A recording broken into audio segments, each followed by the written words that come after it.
Hi everybody, welcome to another edition of Eye on Oshkosh. I'm your host Cheryl Hentz, and I've got two folks here with me tonight that have never been on the show before, but hopefully this will be the first of several. So to my right is our new, I almost said police chief, because we've had a new police chief here in recent years too. Sure. Our new fire chief, Mike Stanley, and then to my left is firefighter and paramedic Michael Wos.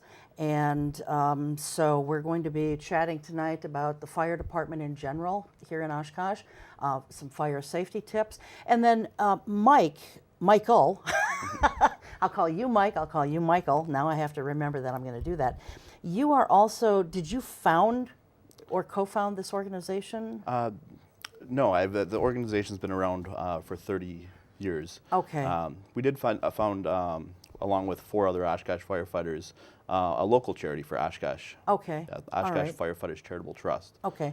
So you're the executive director of a charitable foundation. You guys do some really amazing work with burn victims and fire prevention. And it's called the Professional Firefighters of Wisconsin Charitable Foundation. And so we definitely want to talk about that. And we've got some nice photos of an annual camp that you guys do. So anyway, welcome to both of you. I appreciate you coming on in. Sure. I want to start by just thanking, Tim Franz for his many years of service. He was with the department, I think, 30 some years, and just did a wonderful job and retired earlier this year. How long have you been here, Mike? Just short of 3 months. Okay, so yep. So what was it like around April or May, maybe June? He retired in June. I think he retired the 9th, and I started the 11th. Okay. So, yeah. Wow, we didn't have any chief leading us for a couple days, huh? Right. Well, at least it didn't create any problems, and we didn't have any issues during that time. So, but welcome. I appreciate you being in Oshkosh. And for folks who maybe don't know anything about you, why don't you tell us a little bit about, where you came from, what attracted you to Oshkosh, what got you into firefighting, that Sure. kind of thing. So, born and raised in Colorado. Spent all my life there, obviously, and worked for the Aurora Fire Department just outside of Denver. For almost 22 years. And I retired from there to come take this position as fire chief in Oshkosh. As I viewed it as a really good opportunity, for me personally and professionally. When you asked about what drew me to Oshkosh, really it was the community. That my wife and I are empty nesters now, and we looked at where do we want to live, work, and play, and where would we have a sense of community and be able to be in touch and engaged. And Oshkosh really had that to offer. And like I said, in the past few months that we've been here, that has definitely proven to be the case as well. Do you miss the mountains? From time to time. Yeah. But the scenery is much different here. Much more water. Yes. It's so beautiful here. Yeah. It is. I lived in Colorado for 5 or 6 years. Okay. I was in Colorado Springs and, had the most beautiful view of Pikes Peak out of my master bedroom. It was gorgeous. But I'm from here originally, and so I came back and started watching my brother's family grow. And now they're all grown up, so maybe when I retire, maybe I'll go back. I don't know. But the cost of living has jumped up For sure. a lot out there. So what about you, Michael? How long have you been in firefighting and with the Oshkosh Fire Department? Been a firefighter right out of high school. Started almost 17 years ago, or just over 17 years ago. I've been with the city of Oshkosh for the last 14 years as a firefighter paramedic. And it's an amazing department. We do everything here, from firefighting, EMS, a lot of the special teams and services we have. There's a lot of things. We're going to get into those in a little bit. But yeah, so what made you want to be a firefighter? Well, I always enjoyed helping people, and it's not really a job. It's a lifestyle, and I really enjoy that part of it. And the work that now my kids are back in school. I'm working more with the foundation. It's just an extension of that job, Sure. and I just love it. Yeah, well, it's amazing the training that you guys have to go through. I've got a nephew who, let's see, he's been with the Milwaukee Fire Department now for about a year, I think, but 2 years of a program, and it's intense. Yeah. You guys have to, when you started talking about the different types of aid, if you will, that you guys provide as a department. My head was spinning knowing all the kind of things that you had to be aware of and had to be trained to be able to do. So anyway, thank you both for your service. What drew you to firefighting, Mike? You know, I can remember as a young child watching the television show Emergency. You know, just was crazy about that show, and my parents would take me to the firehouse. You know, as just a little guy, and would see the tours, and you know, the alarm bell going off and the fire truck taking off, with lights and sirens, and it was really just a dream job to me. So I've always said some people wanted to be astronauts or ballerinas or cowboys or whatever. Doctors. Yeah, doctors. You know, my dream job was to be a firefighter. So you know, every day I get to live that dream. Sure. Did you go into it right from high school too? Pretty much. You know, Okay. I did much like it sounds like your nephew did. Went to junior college and started pursuing a firefighting degree. And, Yeah. did a couple of years doing that. You know, volunteered, and then was able to get onto a paid department there in Aurora. Sure. And, had a marvelous career. Yeah. Well, that's great. Thank you again for your service. So how big is our department in Oshkosh? I know before we started taping, I said, how many fire stations do we have? And you said 6. How big is the force or the department? You know, so we do have 6 stations, you know, where we operate both fire engines and ambulances out of. That we provide an advanced life support service. So we have a combination of company officers like lieutenants and captains, apparatus operators, you know, that drive the fire trucks, and then we have our firefighter paramedics like Mike. You know, so our total uniformed strength is 110 firefighters that serve our community. You know, then we also have a couple of civilian employees that are fleet mechanic, and we also have our community educator that does a lot of our fire prevention stuff that we'll talk about here Sure, shortly. yeah. Well, that's great. So tell us a little bit about the shifts, because, you know, I think most of us probably realize that you guys at times, well, I'm not sure about you. Do you get right in there in the trenches, and are you working the same kind of shifts that the rest of the department is? No, sadly, I spend most of my time in the office. Okay, You know, I all right. Definitely miss the excitement of the firehouse and the camaraderie and the running of calls. But our firefighters work a 24-hour shift, so Yep. they come on shift at 7 a.m. in the morning and they stay till 7 the next morning. So you know, they live, work, and sleep there at the firehouse. Mm-hmm. You know, so that's why we have to have the kitchens and the bedrooms and the exercise facilities, because they're there for at least 24 hours. Then they Sure. have a 48-hour recovery period, and then come back to work, you know, for another 24-hour Okay. cycle. So that just repeats itself. Does that take some getting used to, Michael? It does. Yeah. It makes for long days, because within that day we start the morning by, you know, getting a pass down from the previous shift, and then we check our equipment, make sure it's in a state of readiness, and then, you know, we have a company meeting and plan out the rest of the day, whether it's, you know, providing fire prevention or, you know, community engagement type activities, or training, fire inspections. We get that all done during the, you know, what would be the normal business day. You know, before, you know, having an opportunity to have downtime where we, you know, eat together and exercise, and all while going on calls throughout the whole day. The department's Sure. gotten quite a bit busier since I started 14 years ago. Sure. And yeah, it makes, you know, life interesting for sure. Well, and you have to really be able to get along with, you know, your colleagues, because you are in essence living with them. They become like a family, a second family, and boy, if you don't get along, Right. that makes for an even longer 24-hour period for sure. You know, this is just a silly little question, but it's just something that just kind of came to me. Are there still fire poles in the firehouses?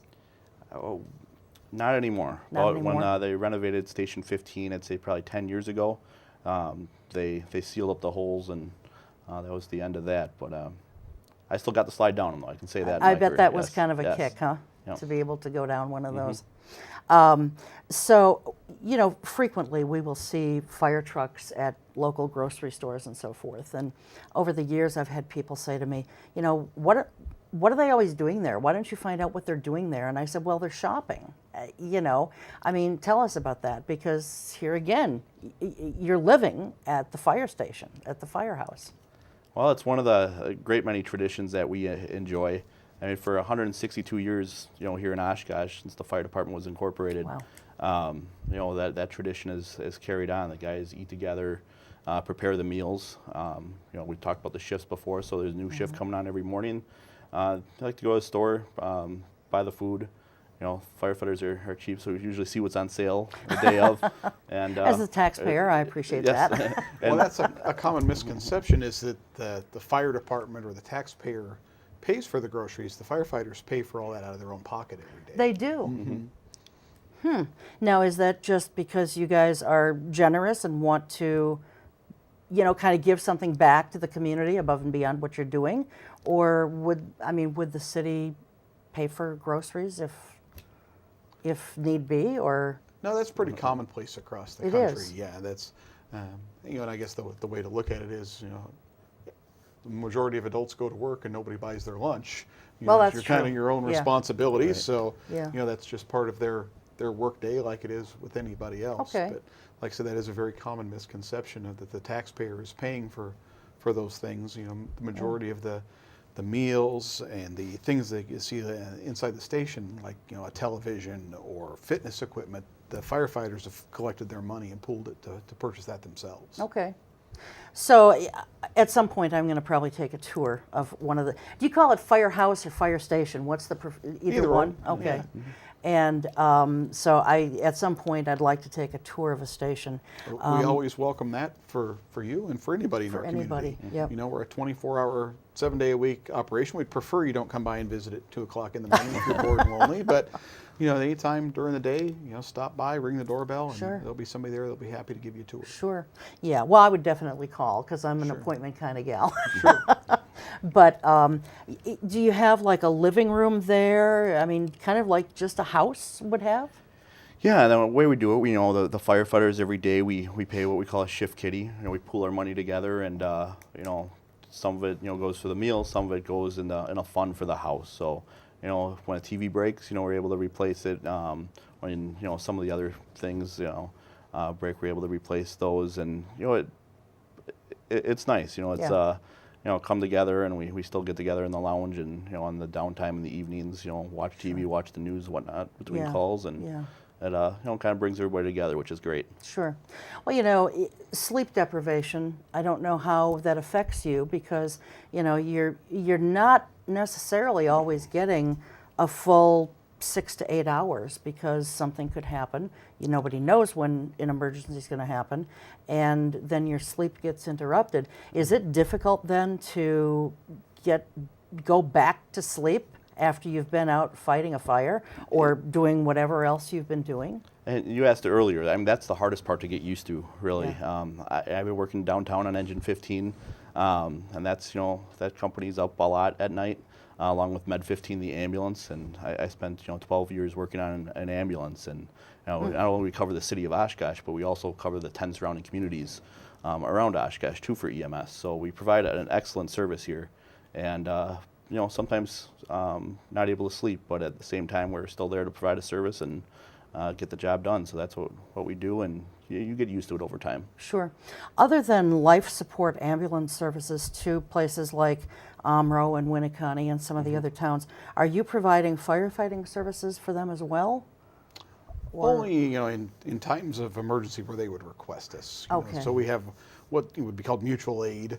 Okay, mutual aid. So if we were to be so taxed for resources because of incidents, they could come help us or vice versa. But the majority of the time, we only provide the emergency medical services rather than the fire protection services. They all have their own fire departments to handle those as the paramedic services and the ambulances that they lack. Yeah, that was one of the things that I was going to ask about, and I called it a reciprocal kind of thing, which I guess it is. I mean, you're helping them, they're in turn helping you guys at some point as situations warrant. But, it gets a little confusing, not so much here, but like in the Fox cities, I know someone who lives in the town of, it's Calumet County, the town of Harrison, I believe, but right across the street is the city of Appleton.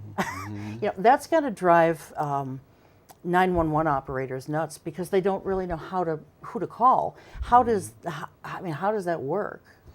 if you call from a landline, then it will show up in the dispatcher's terminal that this is the address. This is, they're able to locate it on a map and dispatch the appropriate resource. Where things get a little more confusing, and who calls from a landline anymore? Everybody has a cell phone. It's where you're at when it pings that tower. So there is sometimes some confusion of, if I saw an accident and it took me 5 blocks to dial the phone, and now I'm in Appleton. Yeah. But they do an amazing job of getting resources going, and straighten that out. And our fire department, every fire department is really good about, they don't draw a hard stop when they get to that Right. border. They're going to take care of people. They're going to get there to the call. We'll sort it out, make sure the person's taken care of, then figure out whose call, and whose jurisdiction it was. Sure. I think when we think of fire departments and firefighters, we think of putting out fires, and maybe rescuing cats from trees. That's the other thing. But you guys are really, I know many years ago, I was working for a newspaper, and they were doing some construction, and a trench caved in, and it trapped a couple guys in there. And, sure enough, there was, I forget what town the ship that was in. I think it was maybe the town of Menasha, which is now the town of Fox Crossing. But it's amazing the types of things that you guys have to do. And I'm just going to read a few of these, and there's probably more, but you guys are providing, you're responding to calls for hazardous material emergencies, trench rescue, like I just mentioned, confined space rescue. I'm not sure how that differs, but maybe you can tell us. Structural collapse, ice and open water rescues, dive rescues, aircraft rescue firefighting, and there's probably more that I don't have on this list. How do you possibly train for all this different stuff, and how often do you have to, take classes to kind of keep your skills honed? Mm-hmm. Really the training occurs daily. That our training calendar is very, very packed, whether it's a formalized training or it's a training inside the firehouse, because there is that myriad of things that we have to be prepared for. And Oshkosh is a very vibrant, bustling, exciting community that has a lot of things going on, whether it's the waterways that we have, or the airport, or the construction that's going on. We have so many different opportunities to serve the community and to respond to their needs that the training never stops. So annually we make sure we cover on all those competencies, but like I said, it's an every day there's something new to learn, Sure. A new technology, a new type of building construction, a new development, a new piece of equipment. So our firefighters are constantly honing their skills and practicing their profession, mastering their craft, so that they can go out and meet those needs, because the fire department really is the problem-solving option. Sure. Of who else is going to get that person out of that trench? Who else is going to mitigate that hazmat emergency? It's going to be us. And Right. our folks are exceptional at problem-solving and being prepared to go out there and take care of those responsibilities. Well, it's kind of interesting because it's not really a job where you can do on-the-job training necessarily, and yet, I mean, that's what the schooling is for those 2 years or whatever, and yet there are situations where, if a trench is going to collapse, it's not always going to collapse the same way. Or if someone's stranded out in the water or out on ice, that may present some additional, problems or circumstances. So sometimes you are kind of learning as you go, and it provides additional knowledge to put in your toolbox for if something like that comes up in the future. Right. So one thing that has changed in recent years is the way CPR is done. Mm-hmm. And, general first aid. Does the fire department provide first aid classes for folks? You do? Yes. At one time in my career, I was an instructor, and we provided, we do a lot of our training in-house. We have great people that provide a lot of the services in-house, which really increases our efficiency. But we also have offered that service to the community, and I should know this, but I'm not sure if we currently do or not. But it's an excellent service. We used to go out, or I used to go out quite a bit in the community and provide CPR classes for Sure. industry and the police department and other city departments. Sure. And if somebody wanted to, well, is that free or is there a charge for that? I'm too new to answer the question. Yes. There's a cost of books, like, the administrative fee to like print the card and things like that. Sure, sure. So, but it sounds like it's probably nominal. Right. Okay. And so large groups, of course, are going to kind of coordinate that, or even small groups would coordinate this with you guys to set this up. But if an individual or a couple individuals wanted to do some CPR training or general first aid, would they again make an appointment, or how does that work? The best thing to do would be to call us or email us off our website, and if we can't provide the training, we'll help you find it. Okay, all right, great. You guys have, you mentioned it before, Chief, public education and that kind of thing. You guys have a proactive public education division, and some of those programs, and I took this off your website, so it should be right.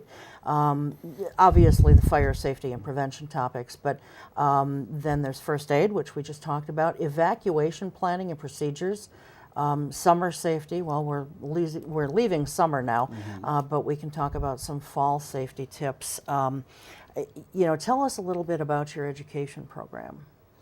A lot of it centers around youth. That we want to get into the schools, get that messaging out early. So we're very active, involved in all the different schools here in the city of Oshkosh. But we also have some summer programs as well, so that we collaborate with the YMCA and the Oshkosh Police Department for a Safe City Week to work with children as well. That we also do a lot of training for fire extinguishers, raise that level of awareness. We do a very aggressive smoke detector campaign. A lot of that culminates in Fire Prevention Week, which I know we're going to talk about. But people that don't have a smoke detector, that early detection, that early notification, has been proven time and time and time again to save lives. And the majority of fire fatalities are because they didn't have a functional smoke detector. Right. Yeah. So we want to make sure that's out there. We do. We're segueing into a lot of other programs because we've been so successful in the fire prevention programs that, how do we build on that success and get into some community risk reduction things. So, we're looking at for the different populations in our community, the aging population, how do we work with them on fall prevention, so that they don't become one of our customers by falling down, injuring themselves. That we'll continue to segue into some of that more global community risk reduction, working with a lot of our partners here in the Oshkosh community to address the larger whole. Sure. So you can expect that from us in the future. A few questions just sort of came to mind as you were talking about that, Chief, but before it escapes me, that isn't a very good point, I think, that you brought up with some of the Asian folks in our community and others who may not speak English. How do you communicate with them, whether it's just through a general kind of training and education type program, or in the event of an emergency? How do you communicate with them if they don't speak English? One of the options we have is what's called a language line. So, we can have almost like a three-way conversation where we call this language line that will do the translation. So, I would get on the phone and say, ask her if she has diabetes. They'll hand the person the phone and they'll speak to them in their native tongue, and then they'll give the phone back to me and answer. So that's always a resource that our paramedics and firefighters can use. And one of the things we're working on right now with the United Way is developing a guidebook that has some of the common questions we would have. Are you in pain? Is your house on fire? And that we would have different sections in different languages, so that we can point to that line and it's in English and then their native language right underneath it, so that we can bridge that gap a little better. Right. Well, and that would go back to the Sheriff's Department, which houses the 911 command center. They would have to know that too if someone calls. I don't know how often someone who doesn't speak English would actually call 911, but we have that ingrained in our head. Emergency, 911. And so I'm assuming that you're partnering also on some of this stuff with the Sheriff's Department. Absolutely. Yeah. Right. So let's talk about some fall fire safety tips. I still want to think that this is summer, and looking at the calendar, it still is. But kids are back in school, and I'm starting to see commercials on TV for fall things, and thankfully we haven't seen Christmas commercials yet, but that'll probably be a few weeks away yet. But as we start getting ready for fall and the winter, and turning on our furnaces that have been off, for a while. What are some tips that you guys could share with our viewers and listeners, for the ones who are listening to this on the radio? Well, it's fire prevention is everybody's responsibility. I mean, it's a number one thing you can do to protect yourself and your family in your own home is just practice fire safety. Whether that's checking your smoke alarms, you should be checking them monthly. You should replace the batteries if they have batteries every when you change your clocks. Spring ahead, fall back. We're coming up on that. And then the smoke alarm should be positioned. Really, the latest building code in the state is for new construction is in every bedroom, within 6 feet of every bedroom, and on every floor of the house. Okay, wait. Let me think about that now. One in every bedroom? Yes, because they're finding, especially kids, they're very sound sleepers. Okay. So if the smoke alarm's on the other side of the floor, it works much better if it's there right in the bedroom. Okay. And then give me that again, Michael. Within 6 feet of every bedroom, so like the hallway, the common Okay. space between rooms. All right. And then on every floor of the house. Okay. And that includes basement. Correct. Absolutely. And we have, I know in Colorado we had basements too. When I lived in Houston, no basements. Right. So But, Oshkosh Fire Department's very proactive on prevention, like you mentioned. The annual detector trek picks a neighborhood every year, and we canvass that neighborhood with the fire companies. detector trek? Yes. Okay. And anywhere from 120 to 150 smoke alarms get installed during that 2-week period. And which you is, guys provide those? Yes. Okay.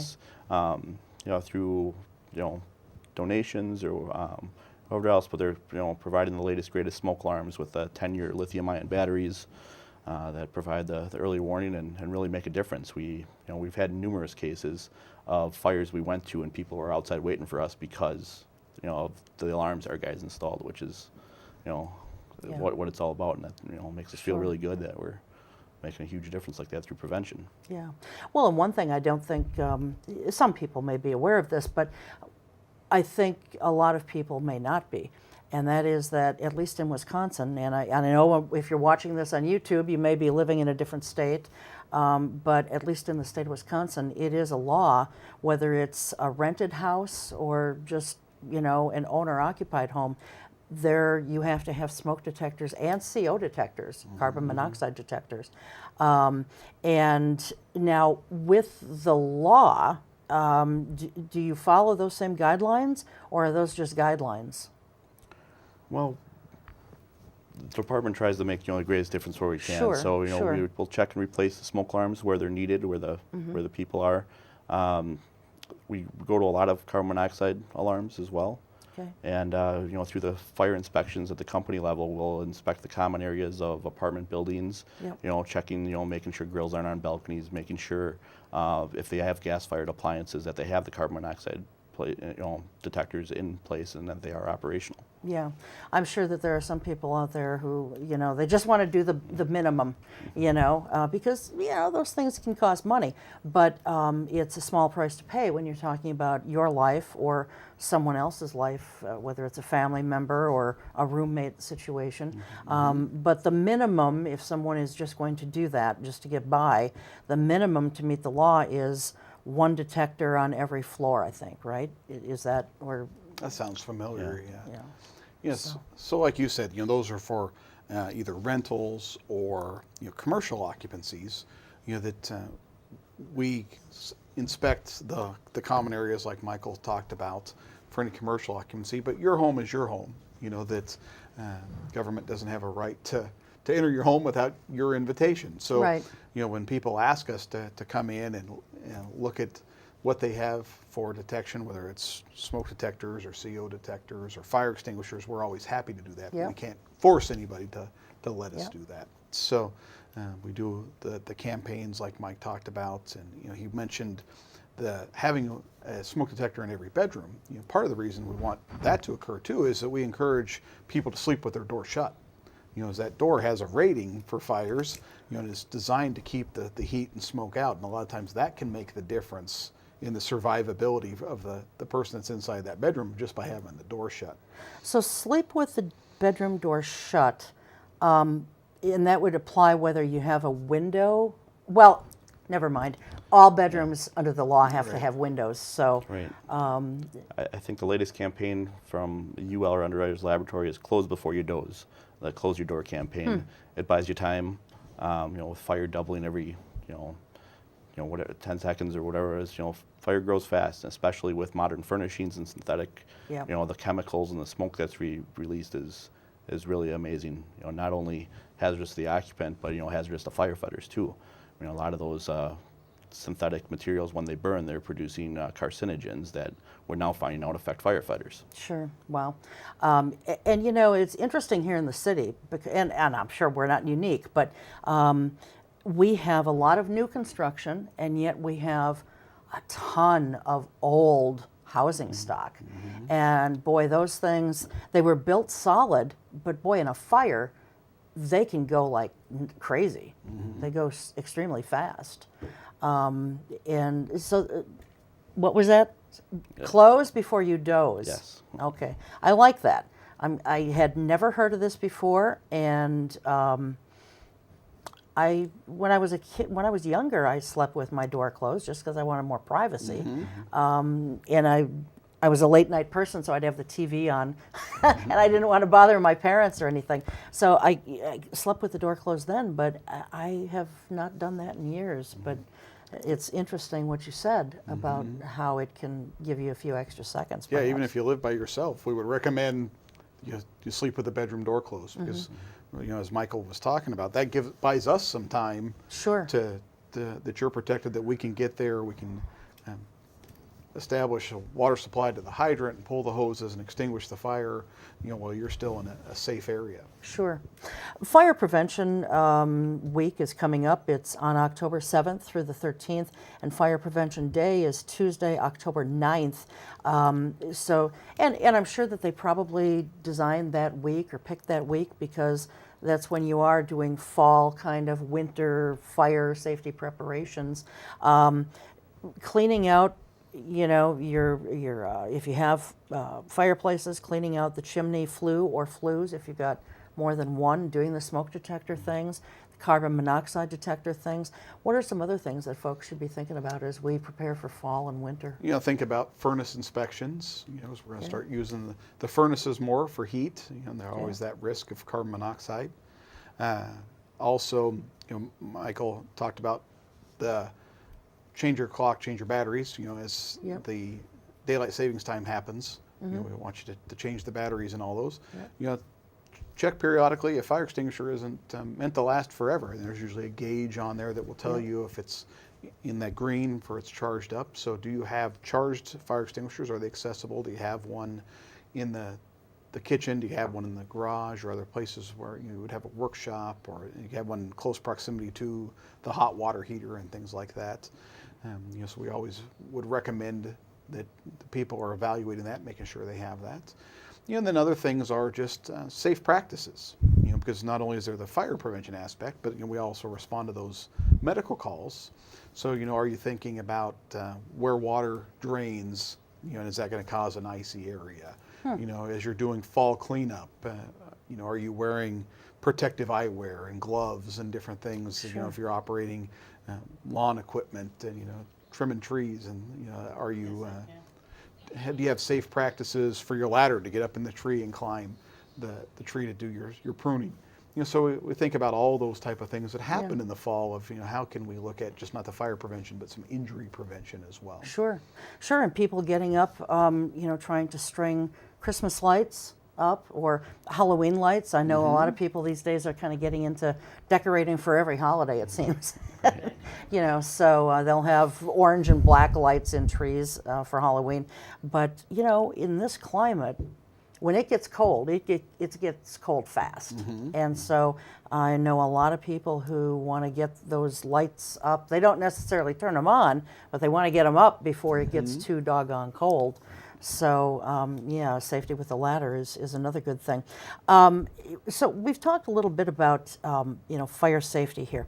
Evacuation is another thing, and planning for evacuating a building or a home, whatever the case may be. Talk to us a little bit about that, you guys. Sure. I mean, it's all about planning and prevention. First and foremost, have a plan. Have that conversation with your family, your loved ones. And not only kids. Senior fire safety is really a growing issue, is aging population and baby boomers and everything else. But have a plan, practice that plan, and let other people know that. Where is your safe meeting place? How you can get out of your house? Have multiple ways out, and be thinking about this ahead of time. Sure. Yeah, and it sounds simple, but people far too often don't want to take the time to figure it out. I'm kind of a safety nut. I want to, even when I'm driving, I try and see, okay, now if something happens, where am I going to go? How do I get out of this situation? And you can't get out of every situation, but you sure can plan the best way that you possibly can. So, and having a safe place to meet, especially if you have a large family, or a larger home, or, is it required in places like retirement homes and things like that they do some kind of evacuation planning? Because, you've got a lot of lives that you're responsible for. Yeah, by fire code it is that they have to do fire drills, practice, but they also have to have a plan, and you've probably seen it, hundreds of thousands of times when you've been in buildings and only, just noticed it, but you'll see on the stairwells and the elevator lobbies where there is that evacuation plan. Yeah. So that has to be developed and posted so that people can see that. Another common place you've probably seen it and not paid attention is a hotel. That it's always in. Oh, yeah. In there in the lobby, and how do you get out? And on the back of the door, it's always there. So that is required. And when we talk about evacuation, another thing that we advocate for is get out and stay out. That so many people have been injured or lost their lives because they've re-entered. They've made it out safe and then think, well, I want to go get the photo album, I want to go get the cell phone, whatever it might be, and they re-enter that structure. Once you're out, you collect everybody, stay in a safe area and stay out. The different valuables, and I know it's heart-wrenching too, but we tell people, even if you have pets inside, once you're out, stay out. That we have the protective equipment, we have the breathing apparatus, so we're not going to be overcome by smoke. We have hoses. We'll go in there, and try to save your belongings, save people, save pets, all those things. But once you've made a safe egress from the building, stay out, because that's the number one priority. Sure, absolutely. Do you guys have a safe house? I think that's what it's called, isn't it? It's like a mobile trailer type thing. Talk to us a little bit about that. I've seen one in the past. It was in a different community. I've not seen the one here. Tell us about what that is. So right now, that is being refurbished, because we've had it for a number of years. That we were very fortunate to have a very generous community member give us a significant donation to refurbish that, rebuild it. And had some rotting, and deterioration of the wood just from the years and years of elements and use. So we are hoping to take ownership back of that, have it all done and refurbished in time for Fire Prevention Week. Okay, great. So sometime in the next few weeks or so. Yep. All right, super. We talked about so many different things here, and I want to definitely talk about your program and your organization. But one thing I do want to talk about real quickly is whenever we see a fire truck, we see an ambulance with it. And why is that? Is that because you don't really know what you're going to encounter and what you may need, or why is the reason for that? Well, in Oshkosh, you mentioned the Winnebago County Sheriff's Department and the Communications Center. We have what we call priority dispatch. So by a series of questions that the dispatcher asks, they tier the response. and based on the needs and the more manpower needed at times, depending on the severity of the emergency or what it may entail.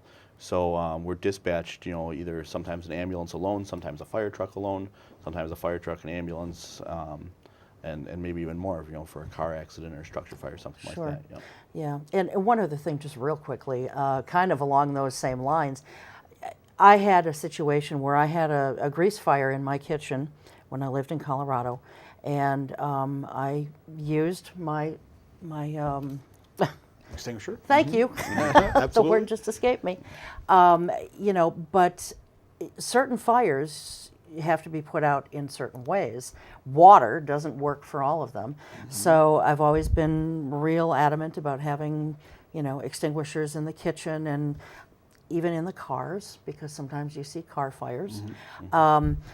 How, when I had that situation occur, I told them, I said, it's not an emergency, I've got the fire out. There's just a lot of smoke in here that I need to get cleared out. So you don't need to come with the sirens. But they did anyway, because it's already embarrassing enough, And then you've got these sirens that are creating more distraction and putting more focus back on me. And so why do they do that? A lot of it has to do with as soon as you call, they're going to start dispatching the fire units and getting them on the road. And whether it's a medical call, a fire call, a call for law enforcement, that we have a very short reflex time of the dispatcher getting that information to us and us getting out the door. So as they do more follow-up questions and then they relay the information they get from you back to us, sometimes there's a delay in that. The other thing is the worst case scenario, there's always what we plan for. And many times the person on the other end of the phone is not correct. They think they've got the fire knocked down, especially if it's more fire than the capacity of the extinguisher can put out. It's smoldering.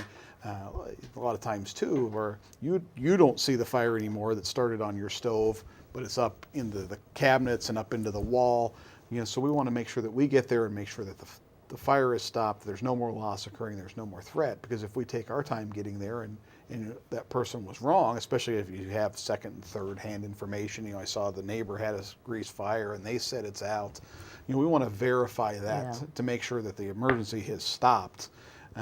So while it is embarrassing and that does draw all the neighbors out to pay attention to you, that we would much rather make sure that you're safe, your belongings are safe, the fire is extinguished, than let it continue to grow. Yeah, thank you for that, because I've always wondered that, and I'm like, geez, come on, I don't need the sirens. And remember, I told you I was a little kid, I love the horn, the sirens, that's just part of the true. deal. That's true. Yeah.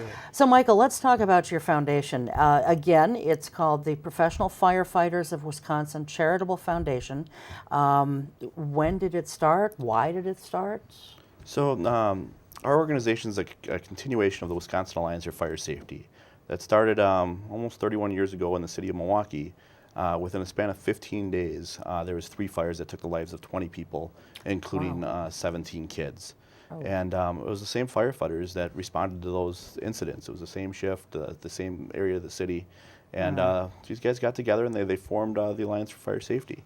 They worked with a number of people, and they started providing prevention resources, support for burn survivors of all ages. And 3.5 years ago, when these firefighters retired again, the Professional Firefighters of Wisconsin formed the Charitable Foundation with the promise to maintain the cause and programs moving forward. So overall, we're working to create a fire-safe and burn-free Wisconsin. We provide prevention through education, advocacy for fire sprinklers, smoke alarm installation and education programs. We support firefighters, and we support firefighters so they can better support their communities, and we support communities both reducing risk and enhancing the work firefighters do both on and off duty. And but really the work that we do that we're most passionate about, that really keeps us going every day, is the work we do to support burn survivors. Like I mentioned, we support burn survivors of all ages and all stages of recovery throughout the year. And what we're most known for is our summer camp for burn injured youth, or burn camp. Sure, and we've got some photos of that, so we can, there, now explain to us what we're seeing right there. It's a great picture, but what is that? Our annual group picture on Visitors Day.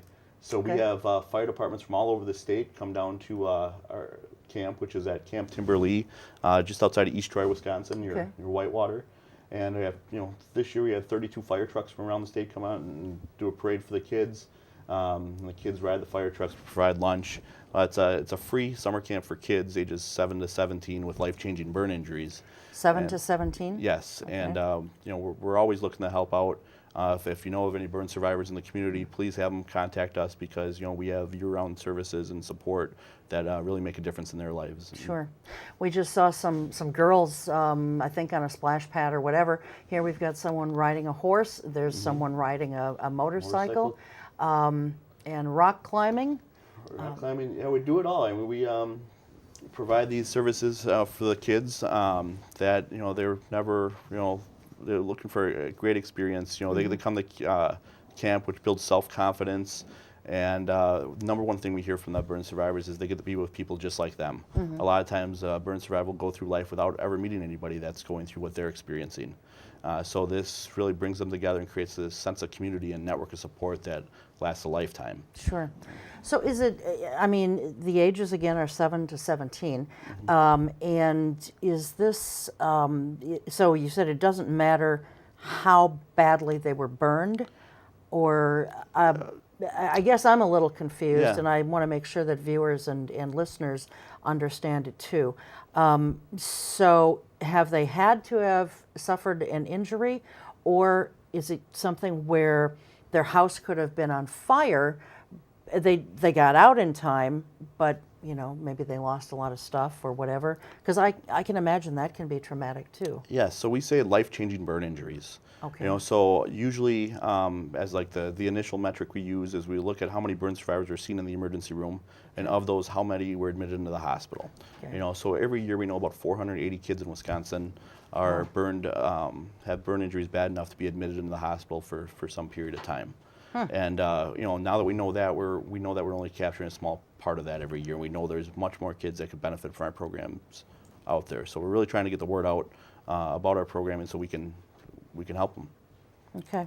And of course, you've got a fire education program, you said. How does that differ from education that you guys do within the fire department? So we work with departments around the state. About 3 years ago, we got a FEMA grant for fire prevention and safety, Okay. and we kind of actually modeled it after the City of Oshkosh program with the detector truck, and we kind of scaled that statewide to all 834 departments, where we offered them the fire department's smoke alarms to install in at-risk populations in their community. And since we've partnered with the Red Cross to continue that program, so since we've done that in the last 3.5 years, we've distributed over 16,000 smoke alarms to over 200 departments across the state. Wow, that's a lot. And you're a 501c3, Correct. of course, which is a nonprofit organization, which means any donations, whether they're monetary, cash, or in-kind donations, say you've got, I don't know, you've got an office, I'm sure, where you guys conduct business. Say you've got, you want to provide a bunch of paper for them, or you want to provide a printer for them. Those would be in-kind donations, and they are also tax deductible, just as cash donations are. What do you really need most, Michael? Well, like I said, really getting the word out there. We know there's people we can help. We want to reach them. And throughout the year, we have very generous people and supporters that hold events. That's our primary source of revenue is, really third-party events that people that are passionate about our programs and hold events all around the state. So, coming up this Saturday, the Fire and Iron Motorcycle Group is doing a ride for camp, and then we have a golf outing the following week. But our website is always updated with events, as well as our social media feeds, at PFFWCF or at AFS Burn Camp, and there's constant need of support. We have an Amazon wish list that our camp directors put together for the needs at camp, and that's updated on our website, and can also be searched for on Amazon. And where is the office really located? So the Professional Firefighters of Wisconsin have a building in Madison, and they give us some in-kind office space there. And that's kind of where we conduct business, but we have committees all around the state, and they meet and they plan all the activities for camp and take care of all the logistics. That really takes a village and a bunch of people to put together. That Sure. 1 week program really takes a whole year to plan and put together. Wow. So you're already, like, the camp runs from when to when? So it's a 1 week free summer camp. And it's going to be August 11th through 17th, 2019. Okay. And we plan activities we have a youth camp and a teen camp, and plan activities that keep it new and fresh every year. Every year centered around a theme. This last year was See What Can Be, SEA. So everything, the message of all the programming had See What Can Be, the importance of keeping an open mind and a positive attitude. Okay. But also the activities had that nautical twist to it. So Okay. we had like Lake Beulah Sailing Club donated, sailing lessons to the kids, and the kids Oh, got cool. to experience sailing. Boat rides. We had some firefighters that are avid fishermen. Took them out and provided some, kind of guide service and fishing lessons for them. Sure. So And so those are great things to sort of distract them from what they've experienced with their injuries and so forth. Is there, when the camp's not going on, I'm sure that, because this is life-changing, it affects them all the time. They may think about it on a very regular basis. Are there other folks within your organization who, if these kids want to talk to someone, that Absolutely. they can do that? So we work very closely with all three burn centers in the state, UW-Madison, Columbia St. Mary's, and Milwaukee, as well as Children's Hospital of Wisconsin. We have child life specialists to do that, and then at the Madison, at Milwaukee, and hopefully soon in Madison, we have a SOAR program, which is a peer support group that really offers that year-round support for burn survivors. As well as we do a lot of sponsorship. We hold like a winter leadership program for young adult burn survivors, because when kids age out of our programming, they kind of lose that community and network of support. So we want to keep that going for them. And there's things that I'm learning all the time. I mean, some of the burn survivors with skin grafts and everything else, that skin doesn't breathe. So summer can be very difficult for them. But one thing I didn't know that is the skin grafts don't grow as the kids grow. So the same surgery is happening multiple times throughout their life, and that can be very traumatic as well. So that peer support is very important for burn survivors. Sure, yeah. I know you talked about when these kids are aging out of the program, if you will.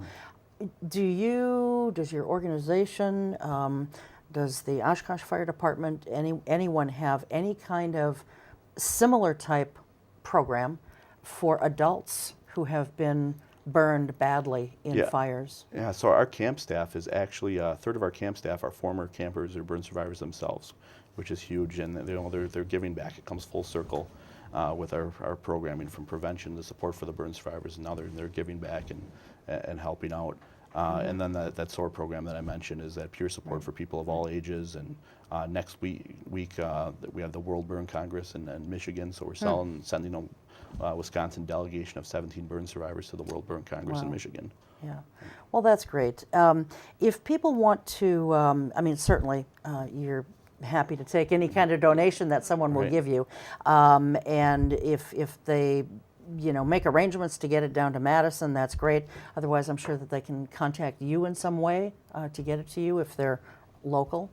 Absolutely, yes. I'm available at the fire department every third day, and anytime you visit our website, and contact information's there, and I'd be happy to meet people. So. Sure. Yeah, I was looking at your website. Your phone number's there. Your email address is there. So it's very easy for folks to get in touch with you. Just as it's easy to get in touch with the education person at the fire department. Is that John Holland has retired, hasn't he, or is he still there? No, he's still with us. Geez, I'm trying to retire him out sooner than he wants to. So he is the primary education person, right? Correct. Okay. Okay, good. If people want to help, they want to volunteer, again, contact you? Please, yes. Okay. Yes. What kind of volunteer opportunities? Obviously, with the camp, there's a lot of stuff going on, but Yeah, I mean, like any nonprofit, there's not enough staff, not enough money. But right now we have a lot of projects we like to do. Actually, next year's going to be the 25th anniversary of Burn Camp. oh wow. So what we're doing is putting together some data, going through pictures of just kind of cataloging this stuff. We'd like to put together like a yearbook And then also, no one else in Wisconsin right now is really a pillar of support for prevention. So we've kind of taken it upon ourselves to kind of collect and report some of this data on both, fire-related deaths, injuries, and property loss. So there's a lot of work to be done there, as well as camp counselors. The applications will be coming out soon for the next year's burn camp. We have the 25th anniversary. Our goal is to increase the attendees by 25%. Wow. So a lot of work to do in this next year. Absolutely, absolutely.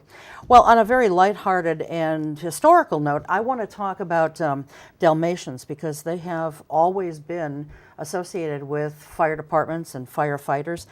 We have a few pictures we're going to show. There's a gorgeous one. That Dalmatian is just absolutely beautiful. But firefighters started using Dalmatians because they needed good guard dogs, and so the dogs would run alongside.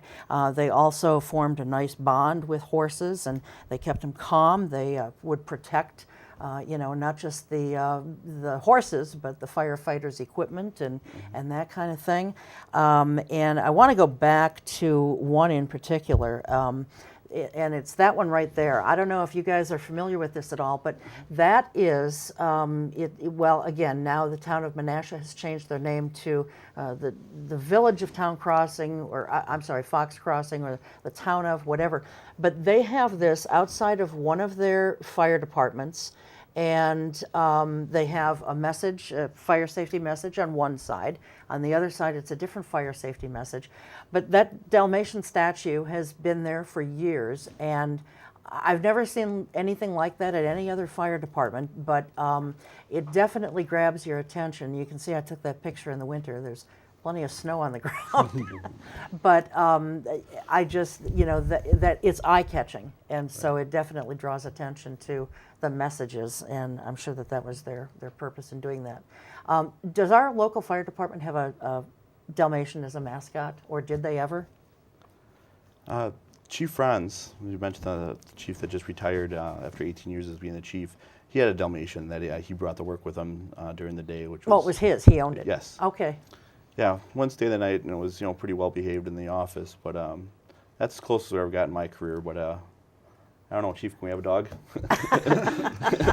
We have a Dalmatian statue out in front of the firehouse. Well, there good. on Station 15. Good. So. And that's the one on Court Street, right? Uh-huh. Okay. Correct. Well, I'm going to bring mine down. You can't keep her, but I'm going to bring her down and maybe get some pictures with her. So. That'd be great. Thanks so much for being here, guys. I really appreciate it. I think this has been very informational and educational, and I hope that folks got a lot out of it. I certainly learned things that I didn't know, so close before you doze. That's going to stick in my head now. So thanks again very much for what you do and for being here. And thanks to the crew, and thanks to you, of course, for watching and or listening. We appreciate it very much. We'll see you next time. Until then, keep your eye on us. We've got our eye on Oshkosh.